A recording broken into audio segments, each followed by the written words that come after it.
박선자 씨 맞죠? 여기 법원 집행관입니다. 문 안 열면 강제 집행 들어갑니다.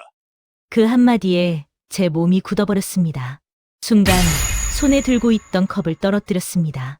컵이 바닥에 부딪히며 쨍그랑 소리를 냈고 깨진 유리 조각이 제 발밑에서 반짝거렸습니다. 강제 집행이요? 입술이 바짝 말랐습니다. 혀가 입천장에 붙은 듯 말이 안 나왔습니다. 문틈 사이로 명령서가 내밀어졌습니다. 그 안엔 분명히 적혀 있었어요. 채무자 김도연 명의의 담보대출건 은평구 12번지 제 주소였습니다. 아들 이름이 제 집 주소 옆에 나란히 적혀 있었습니다. 이게 무슨 말이에요? 이 집은 제 집이에요. 제 이름으로 된 집이라고요. 3개월 전에 소유권 이전됐습니다. 김도연 씨 명의로요. 집행관의 말은 마치 쇠망치처럼 제 머리를 내리쳤습니다. 그 순간 귀에서 웅 하는 소리가 났습니다. 심장이 덜컥 내려앉고 머릿속이 하얘졌습니다. 도연이 이름이 왜 여기에 있는 거죠? 내가 모르는 사이 무슨 일이 벌어진 걸까요? 그 전에 잠깐 먼저 영상 시청 전에 구독과 좋아요로 응원해주세요. 여러분의 응원이 영상 제작에 큰 힘이 됩니다. 오늘의 사연 지금 바로 시작합니다. 저는 박선자입니다. 올해 61살 된 여자입니다. 제 나이에는 그럴 만한 무언가가 있어야 한다고 생각해요.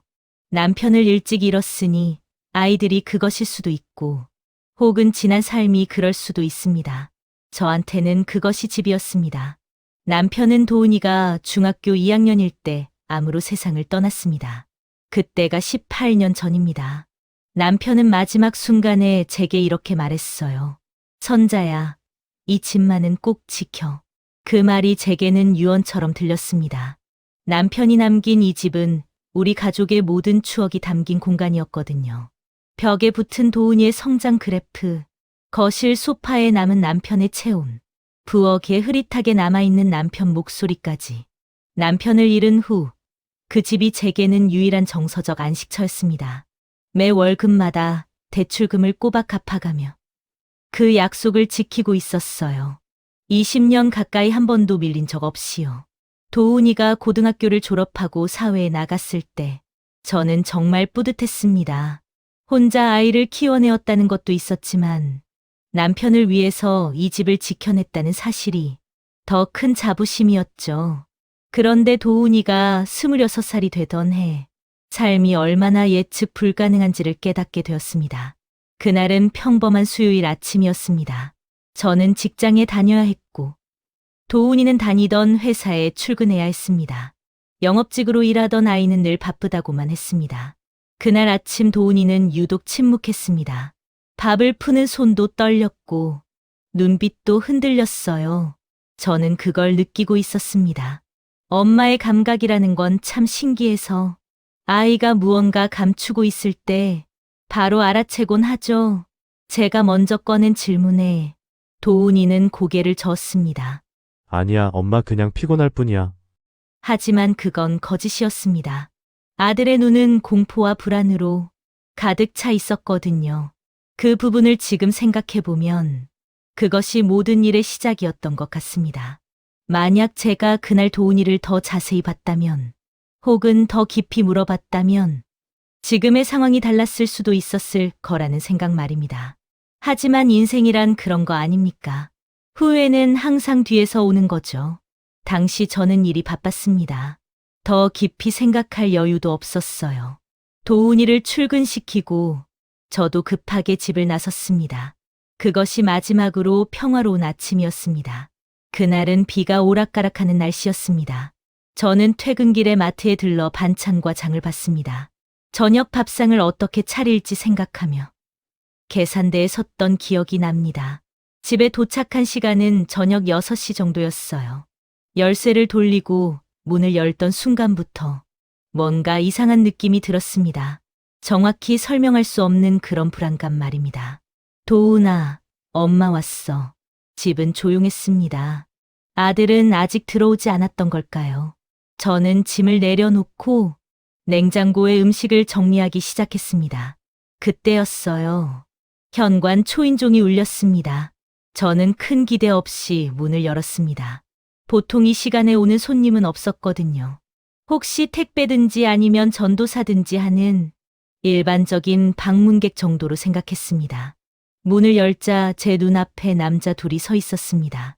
공식적인 복장을 한 어딘가 엄숙한 표정의 사람들이었죠. 한 명은 서류 봉투를 들고 있었어요. 여기 박선자 씨 맞습니까? 그 말 한마디에 제 몸이 철렁했습니다. 법원 집행관입니다. 현재 이 주소지인 부동산이 담보 채무 미상환으로 인해 강제 집행 절차에 들어가게 됩니다. 저는 그 말을 이해하지 못했습니다. 아니, 이해하려고 해도 이해가 안 됐어요. 뭔가 큰 실수가 있는 거 아닌가 하는 생각뿐이었습니다. 죄송한데 이건 실수 아니에요? 저는 대출금을 항상 다 내고 있는데요. 저는 차분하게 설명하려 했습니다. 혼란해하면 문제가 더 복잡해질 수 있다는 생각에서였죠. 그 집행관이 서류를 내밀었습니다. 제가 받아들고 읽어보니 거기엔 이런 글이 적혀 있었어요. 채무자 박도훈 명의의 담보대출건 은평구 12번지 부동산 강제집행 공고 박도훈 제 아들 이름이었습니다. 제 이름이 아니라 도훈이의 이름으로 등기되어 있었던 거예요. 그것도 제가 전혀 모르는 사이예요. 이게 무슨 일이죠? 이 집은 제 집인데요. 제 이름으로 대출을 받았는데 제 목소리는 떨리고 있었습니다. 손에 든 서류가 흔들렸어요. 등기상 현재 소유권은 박도훈 씨 명의입니다. 그리고 근저당 설정이 되어 있으며 대출금이 미상환 상태입니다. 절차상 문제 없습니다. 그 집행관의 말은 마치 망치처럼 제 머리를 내리쳤습니다. 세상이 한순간에 흔들렸어요. 벽을 짚고 가까스로 몸을 지탱했습니다. 언제부터 이렇게 된 거죠? 도훈이가 이러다니 불가능해요. 법적 서류상 약 3개월 전에 소유권 이전 및 근저당 설정이 완료되었습니다. 3개월 전이라니요. 그 시간 동안 도훈이는 제 곁에 있었습니다. 밥도 같이 먹었고 매일 아침 인사도 나눴어요. 그런데 어떻게 이런 일이 가능했던 걸까요? 저는 집행관들을 더 이상 반대할 수 없었습니다. 법적 절차가 이미 완료되었다는 건 저의 어떤 항의도 무의미하다는 뜻이었거든요. 그들은 집 안을 돌아다니며 물건을 촬영하기 시작했습니다. 살아온 20년의 흔적들이 카메라에 담겼어요.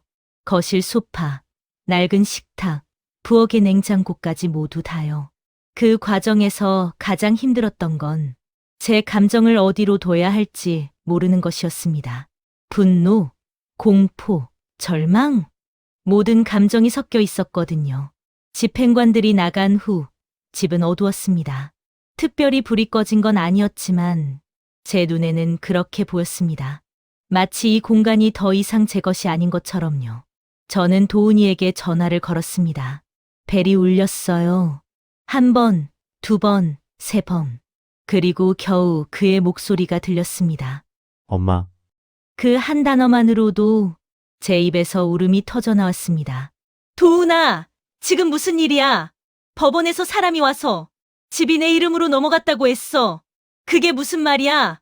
전화기 너머로는 침묵이 흘렀습니다. 그리고 아주 작은 목소리로 도훈이가 말했습니다. 엄마 미안해. 그 말이 칼처럼 제 가슴을 파고들었습니다. 도훈이가 집에 도착한 시간은 밤 10시 정도였습니다. 그 아이의 모습을 보는 순간 제 안의 분노는 한순간에 불안으로 바뀌었어요.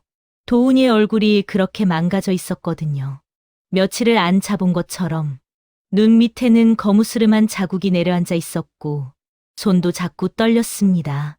도훈아, 이게 다 뭔 일이야?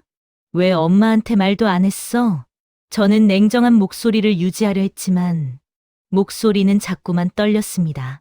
도훈이는 소파에 가만히 앉았습니다. 고개를 숙인 채로요. 한참을 침묵한 후에야 입을 열었어요. 엄마, 내가 사기를 당했어. 그 말이 나오자 제 혼란은 한층 더해졌습니다. 사기. 누가? 어떻게? 대학 동기 박재영이라는 친구가 있었어. 그 친구가 스타트업 사업을 시작한다고 했어. 요즘 유행하는 그런 사업 말이야. 음식 배달 플랫폼 비슷한 거. 도훈이는 천천히 이야기를 풀어나갔습니다. 그 친구는 초기 투자자를 모집하고 있었다고 했어요. 투자하면 몇 개월 안에 수익이 난다고 약속했다고요. 도훈이는 자신도 조금 여유로워지고 싶었고 엄마를 좀 더 도와주고 싶었다고 말했습니다. 하지만 투자 자금이 없었어요. 도훈이의 통장은 항상 빠듯했거든요. 그때 박재영이 제안했다고 합니다. 집을 담보로 잡아서 투자금을 만들자고. 도훈이는 처음엔 거부했답니다. 제가 모르는 사이에 집을 담보로 잡을 수는 없다는 생각에서였죠. 하지만 박재영이 계속 설득했고 대출 서류도 준비해 줬대요. 도훈이는 결국 넘어갔습니다. 잠깐이라는 생각으로요. 엄마, 내가 진짜 미안해. 처음엔 잠깐 수익 나면 바로 돌려놓을 거라고 생각했어. 근데 박재영이 사라졌어. 아무것도 돌려주지 않고. 저는 한참 말이 없었습니다. 제 아들이 얼마나 절망적인 상황에 처해 있었는지 이해가 되는 순간 분노보다는 연민이 밀려왔어요. 그리고 그 뒤에는 스스로에 대한 죄책감이었습니다. 내가 아들을 더 잘 봤다면, 더 자주 물어봤다면 이런 일이 일어나지 않았을지도 모른다는 생각 말입니다. 도훈아, 정확히 말해. 지금 상황이 정확히 뭐고 빚이 얼마나 되는 거야? 도훈이가 천천히 설명했습니다. 박재영은 도훈이 명의로 담보 대출을 실행시켰고 실제로는 그 돈으로 다른 일들을 저질렀던 것 같다고 했습니다. 그리고 며칠 전 도훈이에게 뜻밖의 전화가 온 거예요. 채권자라고 하는 남자였답니다. 대출을 실행한 금융회사 쪽이었죠. 안녕하세요. 박도훈 씨. 귀하의 명의로 등기된 부동산에 대한 담보 대출 상환이 연체되었습니다. 명일 오후 3시까지 미상환 금액을 입금해 주시기 바랍니다. 그 전화를 받은 도훈이는 얼음처럼 굳었다고 했어요. 이제 현실이 됐다는 걸 깨달았기 때문입니다. 엄마, 이 상황을 어떻게 수습해야 할지, 뭘 해야 할지 아무것도 모르겠어. 그래서 숨었어. 도훈이의 목소리는 거의 울음에 가까웠습니다. 제 마음도 함께 무너지는 것 같았어요. 하지만 이 순간 제가 무너지면 우리 둘 다 끝장이 된다는 생각이 들었습니다. 저는 도훈이의 손을 잡았습니다. 그 손이 얼마나 차가웠는지요. 도훈아, 엄마가 있어. 우리 함께 이 문제를 풀자. 몇 번을 넘어져도 함께라면 다시 일어설 수 있어. 제 말이 설득력이 있었을까요? 모르겠습니다. 하지만 그 순간 제게 필요했던 건 거짓이든 참이든 희망이었어요. 다음 날 아침, 저는 도훈이를 데리고 법무사 사무실로 향했습니다. 밤새 인터넷을 검색해가며 어떻게 해야 할지 알아본 결과 우리가 할 수 있는 일이 몇 가지 있다는 걸 알게 됐거든요. 첫째, 도훈이가 당한 게 사기라는 걸 증명하는 것. 둘째, 이 상황이 도훈이의 책임이 아니라는 걸 법적으로 입증하는 것. 셋째, 이 대출 계약이 부당했다는 걸 법원에 증명하는 것. 법무사는 저를 보더니 한참을 생각에 잠겼습니다. 상황이 복잡하네요. 하지만 가능성이 전혀 없는 건 아닙니다. 만약 박재영이라는 인물이 실제로 사기를 쳤다면, 그리고 그게 증명된다면, 법무사는 도훈이에게 물었어요. 박재영이 남긴 메시지나 기록이 있습니까? 도훈이가 스마트폰을 꺼내 내역을 보여줬습니다. 거기엔 박재영이 계속 도훈이를 독촉하는 메시지들이 있었어요. 형, 내일까지 계약서 꼭 진행해줘. 형, 서류만 처리되면 한 달 뒤면 수익 나올 거야. 형, 나만 믿어로. 나 절대 형을 배신하지 않아. 그 메시지들을 보니 제 가슴이 미어졌습니다. 사기꾼은 아주 교묘했어요. 우정이라는 감정을 이용해서 도훈이를 조종했거든요. 이 메시지들이 증거가 될 겁니다. 그리고 박재영이의 정체를 파악해야 해요. 혹시 이 사람이 다른 피해자도 있을까요? 저는 그 말을 듣고 집행관이 남겨간 서류들을 다시 살펴봤어요. 혹시 박재영이나 다른 피해자들에 대한 기록이 있을까 해서요. 며칠 뒤 저는 우연히 뉴스 기사를 발견했습니다. 스타트업 투자 사기 적발, 피해자 7명 주범 검거. 기사를 읽어보니 박재영이 동일한 방식으로 여러 사람을 사기쳤다고 나와 있었어요. 그리고 그는 경찰에 체포되어 현재 구속 중이었습니다. 저는 도은이에게 이 기사를 보여줬습니다. 보이지? 넌 혼자가 아니야. 5명이 더 있어. 우린 함께 싸울 수 있어. 도은이의 얼굴에 처음으로 작은 희망이 떠올랐습니다. 그때부터 제 일정은 완전히 바뀌었어요. 출근 전에 법원 선처를 신청할 서류를 다시 한번 검토했고, 퇴근길에는 법무사 사무실에 들러 진행 상황을 확인했습니다. 주말에는 도은이와 함께 경찰청에 가서 박재영 관련 자료를 받아왔어요. 제가 할 수 있는 모든 걸 했습니다. 왜냐하면 이건 단순히 집을 지키는 문제가 아니라 제 아들의 인생을 되찾는 문제였거든요. 저는 20년을 한 대출금을 꼬박 갚으며 이 집을 지켜온 사람입니다. 남편의 마지막 유언을 지키기 위해 수없이 많은 밤을 밤새며 일했어요. 그런 제가 지금 이 순간 제 아들 때문에 그 모든 걸 내놓으려고 합니다. 하지만 저는 후회하지 않았습니다. 집도 중요하지만 아들이 더 중요했거든요. 법원에 가는 당일 아침, 저는 새벽 4시에 눈을 떴습니다. 밤새 한숨도 못 잤어요. 침대에 누워만 있었습니다. 머릿속으로는 계속 같은 생각만 맴돌았거든요. 혹시 우리가 지면 어쩌지? 아침 햇살이 창문을 비출 때 도은이가 문을 열고 들어왔습니다. 엄마 준비됐어? 제 아들은 어제보다 조금 더 단호해 보였어요. 눈빛도 달랐습니다. 도망치던 눈이 아니라 앞을 똑바로 보는 눈이었죠. 우린 조용히 법원으로 향했습니다. 법원 복도는 생각보다 많은 사람들로 가득했어요. 다들 저처럼 뭔가를 잃을 위기에 처한 사람들이었습니다. 그들의 표정에는 절망과 두려움이 묻어 있었습니다.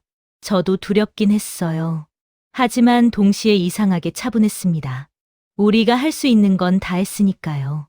판사가 들어왔고 재판이 시작되었습니다. 사건 번호 2025 타경, 박도훈 피고인, 채권자 오상길. 채권자 오상길은 앞쪽석에 앉아 있었습니다. 비싼 양복을 입은 남자였어요. 하지만 그의 얼굴은 오직 돈만 관심 있어 보였습니다. 변호사가 일어섰습니다. 존경하는 재판장님, 피고인 박도훈은 악에 있는 제3자로부터 사기를 당해서 이 계약을 체결했습니다. 피고인은 당시 계약의 실질적 내용과 의무를 명확히 인지하지 못한 상태였습니다.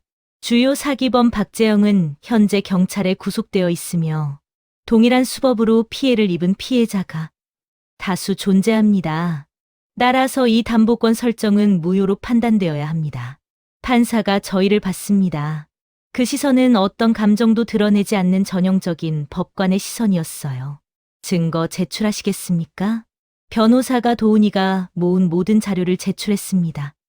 박재영이의 메시지, 경찰청 사건 기록, 뉴스 기사, 그리고 도훈이의 고발장까지요. 판사는 서류를 천천히 넘겼습니다.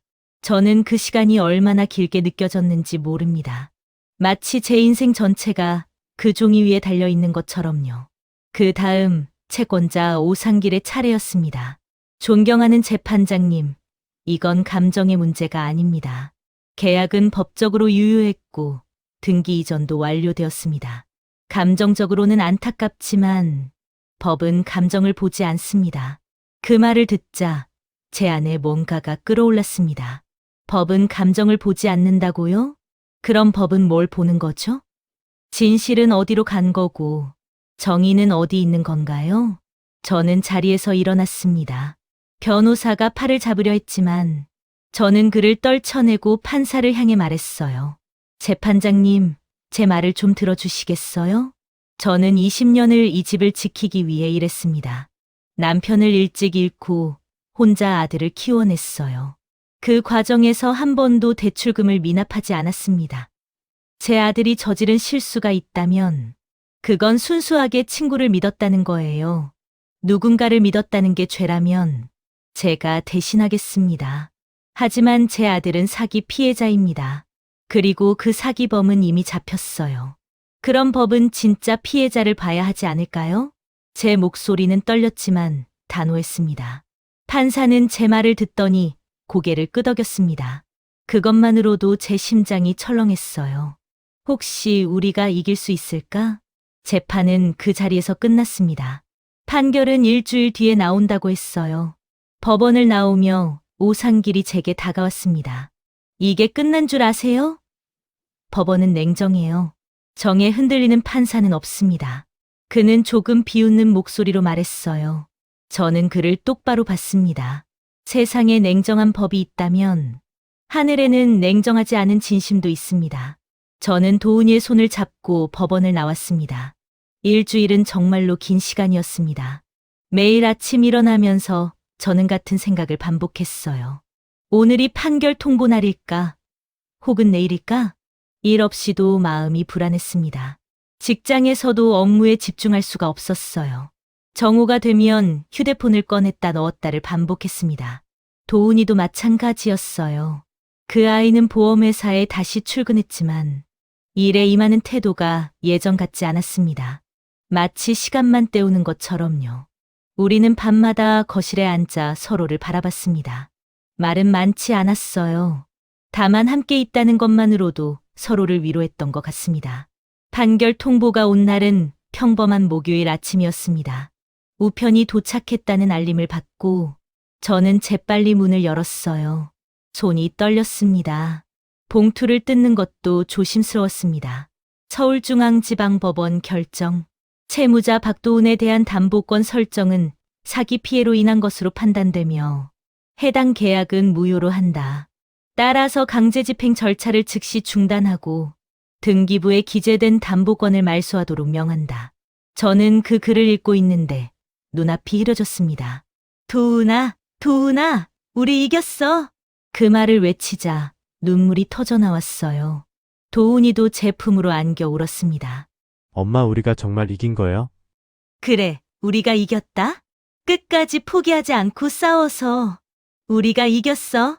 그 순간 모든 게 다시 제 것 같았습니다. 이 집도 아들도 그리고 앞으로의 내일도요. 며칠 뒤 법원에서 압류 표시 철거 통지서가 도착했습니다. 집 현관 입구에 붙어 있던 빨간 딱지가 떼어졌어요.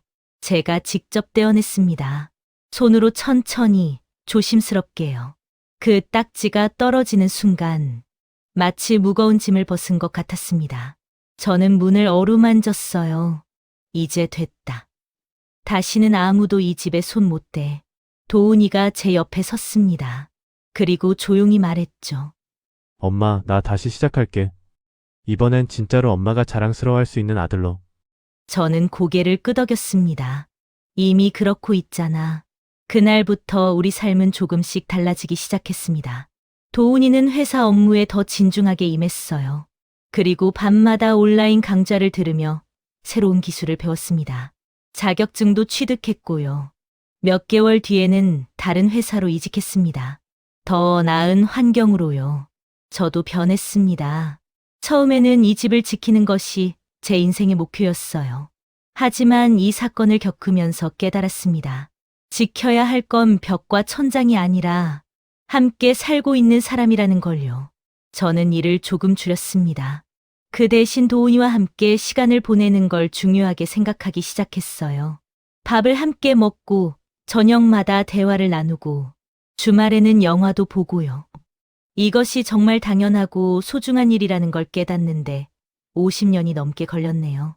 오늘도 저는 집안에 불을 켜고 앉아 있습니다. 거실 선반 위에는 깨진 컵 하나가 놓여 있어요. 처음 집행관이 찾아왔던 날 바닥에 떨어져 깨진 그 컵입니다. 조각을 이어붙일 수도 있었겠지만 저는 그대로 두기로 했습니다. 왜냐하면 그 컵 안에는 제 인생의 금이 그대로 담겨 있거든요. 상처는 남습니다. 하지만 그 상처가 있다는 건 우리가 버티었다는 증거예요. 벽에 걸린 사진을 봅니다. 남편이 미소 짓던 모습. 어린 도훈이가 제 품에 안겨 있던 그때의 우리. 여보, 나 잘하고 있지? 저는 사진을 향해 속삭였습니다. 남편이 남긴 마지막 유언은 이 집을 지키라는 거였지만 결국 제가 지킨 건 집이 아니라 가족이었습니다. 도훈이도 마찬가지입니다. 그 아이가 지키려던 건 겉으로는 저 자신이었지만 실제로는 우리가 함께할 수 있는 이 시간과 공간이었어요. 인생이란 참 묘합니다. 무너졌다고 생각했던 자리에 새로운 무언가가 자라나는 걸 보면요. 만약 그때 집을 잃었다면 우리는 아마 서로를 잃었을지도 모릅니다. 하지만 우린 집을 지켰고 결국 서로를 더 단단하게 지킬 수 있었어요. 지금 제게 남은 건 벽이 아니라 따뜻한 손 하나입니다. 도훈이의 손이에요. 내일은 또 어떤 하루가 될까요? 저는 모릅니다. 하지만 더 이상 두렵지 않아요. 왜냐하면 이제 저는 혼자가 아니니까요. 그리고 우리는 함께 할 수 있는 사람들이니까요. 거실 불을 끄기 전 저는 조용히 중얼거렸습니다. 당신 본대로 나 이 집 지켜냈어. 그리고 우리 도훈이도 지켜냈어. 창밖으로 달이 떠 있었습니다. 그 달이 제 어깨를 가만히 토닥이는 것 같았어요. 살다 보면 가끔 무너지는 날도 있겠죠. 하지만 그 자리에 또 다른 내일이 피어나더군요. 이 이야기가 재미있었다면 혹은 누군가의 위로가 되었다면 기억해 주세요. 가족이란 피보다 믿음으로 연결된 이름이라는 걸요.